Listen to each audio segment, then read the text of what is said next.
Hey y'all, let's get into frying up some chicken wings my way. Now, I love the Louisiana cornmeal, and I definitely like to use that one because of the crunch, but I also like to season it up with some of my own stuff, so I add a little bit of extra stank on to it. And now I don't forget about my chicken too. So I add a little something, not too much because I already put most of the seasoning into the cornmeal. And then I'm going to go ahead and switch and get into making that egg wash. So, of course, we got them grade A Willoughby compound chicken eggs that we using. All right. And then I like Fairlife milk, but whatever type of milk you like, honey, that's what you go ahead and use. And then I'm going to whip it up, whip it just a little bit. All right. And go ahead, put that chicken in that egg wash, and it's okay because the seasoning is going to mix. And then I'm going to transfer it over to that cornmeal so I can get it ready for the frying pan. You got to shake it up, shake it, like Mr. Compound would say. All right, now let me go ahead and get that oil in there and then laying that fried chicken in there when that grease is just right. Okay, and then I'm going to switch over to washing my potatoes to get ready, and then I had to get back to flipping that chicken.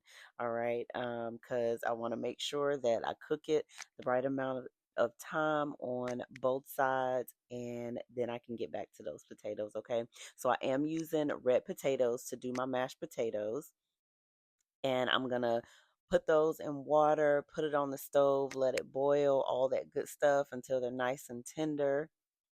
And don't forget to add your salt. And then look, y'all, we back to that chicken. Oh my gosh, coming out of that grease, that chicken looked so doggone good. I was ready to go ahead and have a piece. But somebody decided that they could not wait until I finished. Of course, Mr. Compound with the hot sauce.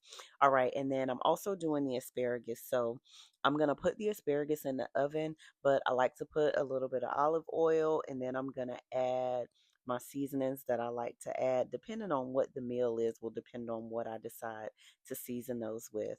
All right, those potatoes are done. So we're going to get those out and back in my pot without the water.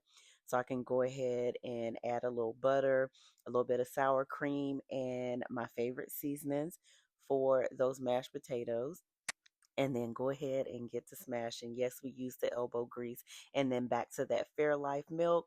And then let me go ahead and get back to my asparagus. It's done and good. Mashed potatoes are done, and that fried chicken, which was the star of the show. Oh my gosh. Y'all listen, I had to slow that one down just a little bit because we were so ready for this fried chicken. And now for plating, listen, y'all, I added my own honey butter garlic sauce that I made in a pot for my kitchen. Thanks for watching.